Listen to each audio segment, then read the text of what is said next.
ኢራን ብቻዋን የገጠመቻቸው ሀገራት ብዛት አሁን 11 ደርሷል።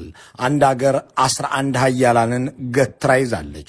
ዓለምን በጠቅላላ የገጠመችበት አንድ ወሳኝ ግንባርም ከፍታለች። እሱም የሆርሙዝ ግንባር ነው። ይህ የባህር ሰርጥ የዓለም ነዳጅ አውራ ጎዳና ነው። የዓለም ኢኮኖሚ የደም ስር ያስባለውን ተግባር የሚፈጽመው ይህ ሰርጥ 1/5 የሚሆነውን የፕላኔታችንን ነዳጅ ፈቅዶ ያሳልፋል። ከትናንት አመሻሽ ጀምሮ ግን ይህ ድርግም ብሎ ተዘግቷል ተብሏል። ይህንን ባህረ ገብ ገጽ መዝጋት ብቻውን ዓለምን ማስገደጃ ኒውክለር ነው ሲባልለት ኖሯል። የሆርሙዝ ሰርጥ ዝም ብሎ የውሃ መስመር አይደለም። የዓለም ሀያላን ክንዳቸውን የሚለኩበት፣ የዓለም ኢኮኖሚ ትንፋሽ ቀጥም የሚልበት፣ የሚቋረጥበት፣ የሚቀጥልበት ወሳኝ ስፍራ ነው። እነሆ ይህንን ተፈጥሯዊ መስመር ከትናንት ጀምሮ በታሪክ ለመጀመሪያ ጊዜ ኢራን ዘግተዋለች። የዚህ የነዳጅ አውራ ጎዳና መዘጋት ለነ ሳውዲና ኤምሬትስ ምንድን ነው? ለነ አሜሪካስ ምን ትርጉም ይሰጣል? ለመሆኑ ግን ለኢትዮጵያ ይህ እድል ነው ወይስ ዕዳ? በነገራችን ላይ የመካከለኛው ምስራቅ አገራትና ኢራን እንዲሁም አሜሪካ ይህንን ያህል እሳት አዝንበው የገደሉት ሰው በአብይ አህመድ ፈርሜ የምተኩሰው ነው የሚሉት የአንድ ድሮን የአንድ ተኩስ ኮታ ነው። ይህ ከአያቶላ ሐሜናይ መገደል ባሻገር ከመካከለኛው ምስራቅ መጋደል በዘለለ ይህ ጉዳይ የዓለምን ጆሮ ሰቅዞ ይዟል። ሆርሙዝ ተዘጋ። has said the Strait of Hormuz is closed and Iran is to set any ship trying to pass on fire. በዚህ ባህር ላይ ዝር የሚል አንዳች መርከብ እሳት ይጠብቀዋል የሚለው የኢራን ጦር መግለጫ በእርግጥ ማንን የሚጎዳ ነው? እንዴትስ ባለ ሁኔታ? ደግሞስ ኢራን ራሷ ከዳፋው ትተርፋለች ወይ የሚለው መወያያ ነው። በዚህ ሁሉ ሂደት ውስጥ ለራሱም ሲል ሆነ በአሜሪካ ጥሪ ከኢራን ጋር ሲጋጭ ኖረው አውሮፓ ለአሁኑ የኢራን ጦርነት እንግዳ ሆኖ ታይቷል።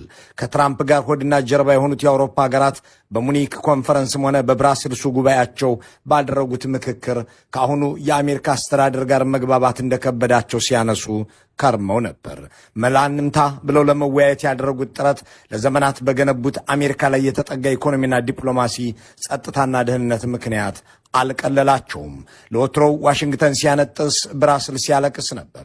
የሚታወቀውም አሜሪካ ስትቆጣ አውሮፓም አጅዋት ሲበሳጭ ነበር።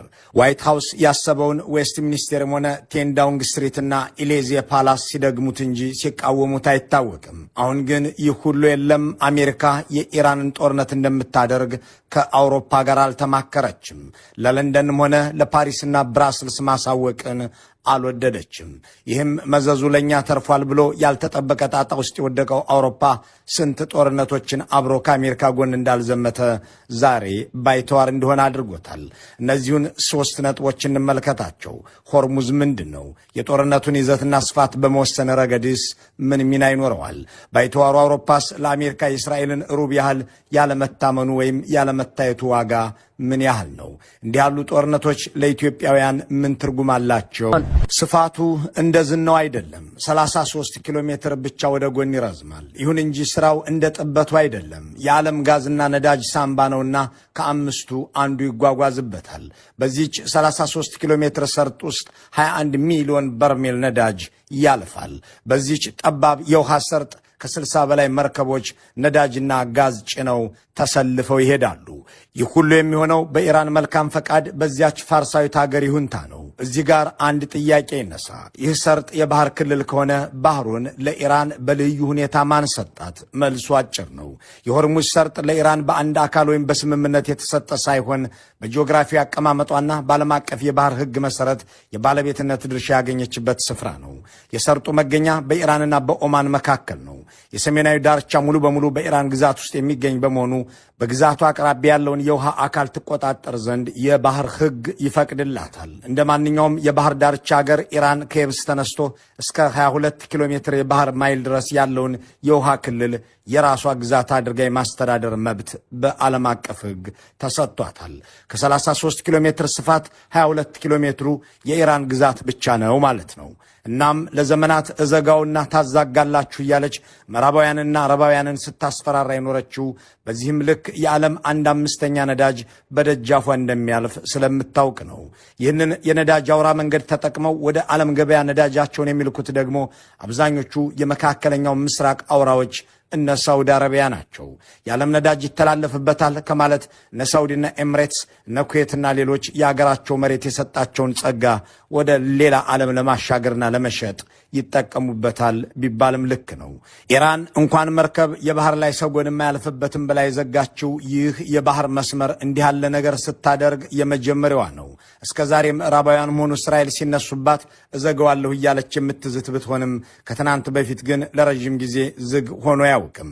በኢራን ኢራቅ ጦርነት ወቅት በ1980ዎቹ ሰርጡ ከፍተኛ አደጋ ውስጥ የወደቀበት ወቅት ሆኖ ሁለቱ ሀገራት አንዱ የሌላኛውን የነዳጅ መርከብ በሚሳኤል ሲመቱ ታይተው ነበር።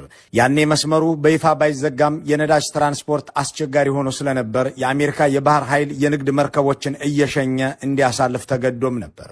እንደ አውሮፓውያን አቆጣጠር በ1973 የአረብ ሀገራት በእስራኤልና ደጋፊዎቿ ላይ የነዳጅ እገዳ በጣሉበት ወቅት ሰርጡ ለተመረጡ ሀገራት ብቻ ዝግ እንዲሆን ተደርጎ ነበር። ይህም በዓለም ላይ የነዳጅ ዋጋ በ4 እጥፍ እንዲጨምርና ታላቅ የኢኮኖሚ ቀውስ እንዲፈጠርም አድርጓል። እንደ ኢትዮጵያ ባሉ አገራት ደግሞ ንጉሥ ያንኮታኮተ ስርዓት አዋልዷል።